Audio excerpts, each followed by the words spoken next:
Olá, bom dia! Você vai ver no programa de hoje uma cobertura especial da viagem do Papa Francisco a Turim, na Itália. Ele visitou a exposição do Santo Sudário, se encontrou com jovens e presidiu uma missa na cidade. Nós vamos falar também da encíclica Laudato Si, que foi lançada recentemente. E na parte de música você vai conhecer um grupo católico de Porto Rico. Para começar, vamos ver a visita do Papa ao Santo Sudário, em Turim. Ele rezou diante do pano de linho que teria envolvido o corpo de Jesus. O Papa Francisco visitou Turim para rezar diante do Santo Sudário. Ele foi recebido na catedral com um forte aplauso. Houve silêncio enquanto o Papa orava por alguns minutos em frente da relíquia, que se diz ter coberto o corpo morto de Jesus. Quando terminou a oração, o Papa estendeu a mão e tocou o quadro onde fica o sudário. Mais tarde, ainda no interior da catedral, ele visitou o túmulo de Pier di Giorgio Frassati, que é um dos patronos da Jornada Mundial da Juventude. Em seguida, ele se reuniu com membros da família do jovem que foi beatificado pelo Papa João Paulo II em 1990. A Igreja Católica não tem uma posição oficial sobre a autenticidade do Santo Sudário. Ainda assim, é uma das relíquias mais valorizadas e muitas pessoas o visitaram, incluindo o Papa Bento XVI. Mesmo que um Papa nunca reconheceu oficialmente esse pano de linho como que cobriu o corpo de Jesus depois de sua crucificação, o Santo Sudário é, no entanto, a relíquia mais preciosa da Igreja Católica e um dos objetos mais intrigantes do mundo. As dimensões são 4,3 metros de comprimento e 1,1 metro de largura. É um pano de linho e tem um padrão que coincide com a forma como os outros panos eram tecidos nos primeiros séculos, especialmente na Síria. Nós encontramos panos similares a este nos túmulos de pessoas ricas. Este cobriu o corpo de alguém que foi crucificado. Então, a pergunta é: quem era essa pessoa? Normalmente, as pessoas crucificadas eram deixadas em valas comuns, uma vez que elas eram geralmente pobres ou criminosas. Mas Jesus foi levado para um túmulo feito para uma pessoa rica, que pertencia a José de Arimateia. Ele envolveu Jesus num pano bonito. O Santo Sudário mostra o corpo de um homem que sofreu ferimentos consistentes com uma crucificação. Investigadores dizem que o homem tinha entre 30 e 40 anos e pesava cerca de 79 quilos. E mais do que provável, ele fazia algum tipo de trabalho manual. O homem retratado no sudário sofreu cerca de 720 feridas e pelo menos 120 chibatadas. Das feridas descritas no sudário, os chicotes provavelmente tinham 6 cordas e foram unidos por um objeto pontiagudo. Ele foi espancado violentamente no rosto e, mais do que provável, teve a cabeça coberta de espinhos. Isso porque a testa e o pescoço têm vestígios de sangue escorrendo. Ele carregava um objeto pesado em seu ombro esquerdo e tinha feridas nos joelhos. A pessoa retratada no sudário sofreu ferimentos que são consistentes às descrições do Evangelho, dos chicotes a uma coroa de espinhos e a crucificação. Seu pulso esquerdo mostra um furo de prego e manchas de sangue mostram que o pulso direito sofreu um ferimento semelhante. O lado esquerdo do tronco do homem também foi perfurado com o que parece ser uma lança. O sudário não apresenta vestígios de tinta e é indelével. É por isso que um dos maiores mistérios é o que realmente existe nele. Cientistas italianos têm a sua própria teoria sobre o que poderia ter acontecido. Ele mostra a desidratação, a oxidação superficial da celulose. É idêntica à radiação ultravioleta que se obteria a partir da utilização de um laser. A única explicação possível que eu vejo é que uma grande corrente de luz foi liberada no corpo quando ele estava envolto no pano. Então, para aqueles que acreditam na ressurreição, isso significa muito. O sudário é como um negativo fotográfico, ao contrário de outras fotografias comuns, porém parece claramente visto como um negativo e não o contrário.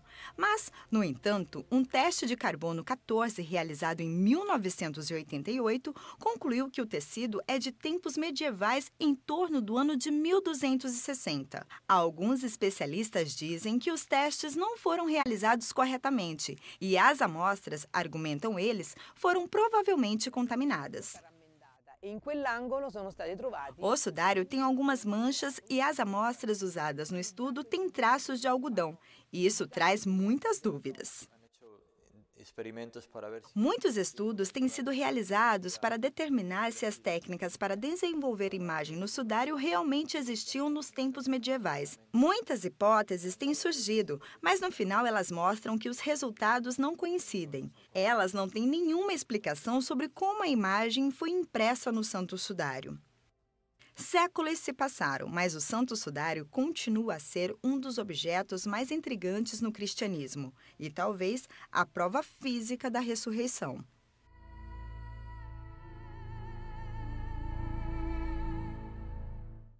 O Papa Francisco deixou Turim na segunda-feira, mas antes de voltar para Roma, ele visitou uma igreja evangélica da denominação valdense. Em seu último dia em Turim, o Papa Francisco fez história ao visitar uma igreja valdense.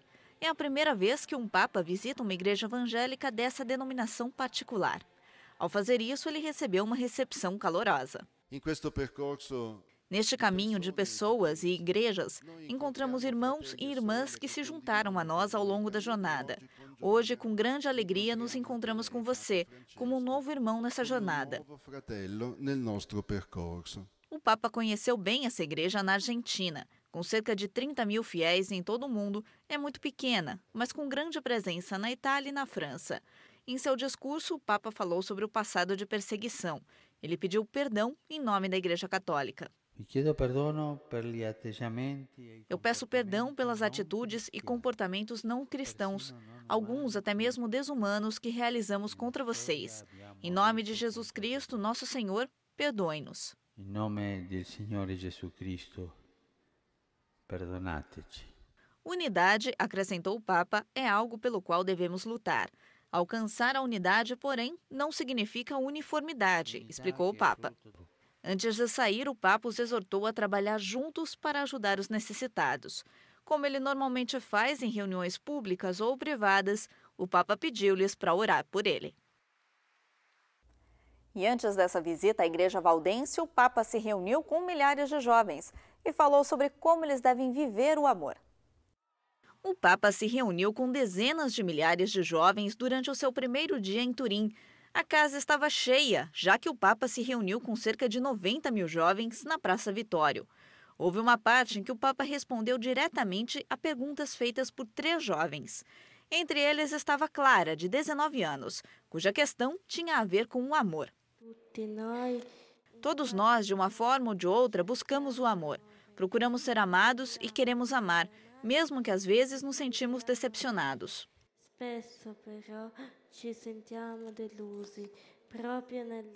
O Papa disse aos jovens que o amor é muito mais do que um sentimento romântico. Acima de tudo, disse ele, é demonstrado através de ações concretas e de sacrifício. Ele então os convidou a ficar longe de um estilo de vida hedonista, que é tantas vezes anunciado nos meios de comunicação. Tante volte le pubblicità.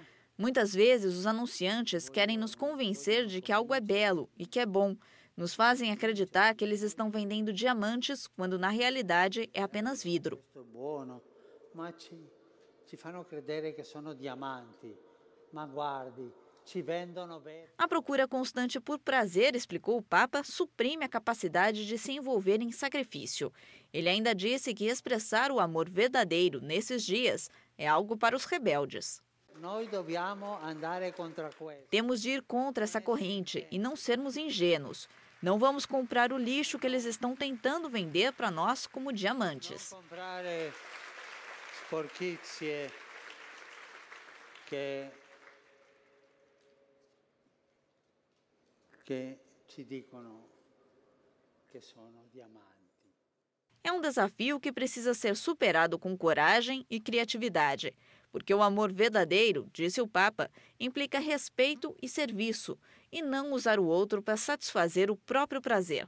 É um amor que reconhece a vida do outro como algo sagrado. Ele diz, eu respeito você e não quero usá-lo. Não é fácil. Nós todos sabemos as dificuldades que se levantam quando se tenta superar o conceito simplista e hedonista do amor. Perdoem-me se eu disse algo que vocês não estavam esperando, mas, por favor, eu peço que vocês façam um esforço para viver um amor casto. Ma vi chiedo, fate lo sforzo di vivere l'amore castamente. O Papa concluiu a sessão abordando o pessimismo que muitas vezes sobrecarrega os jovens.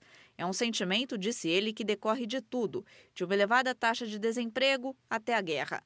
Para superar esse sentimento de desconfiança, o Papa recomendou que eles se envolvam em iniciativas concretas e atividades sociais. Pode não ser fácil, ele acrescentou, mas vai preparar o caminho para o crescimento e a maturidade.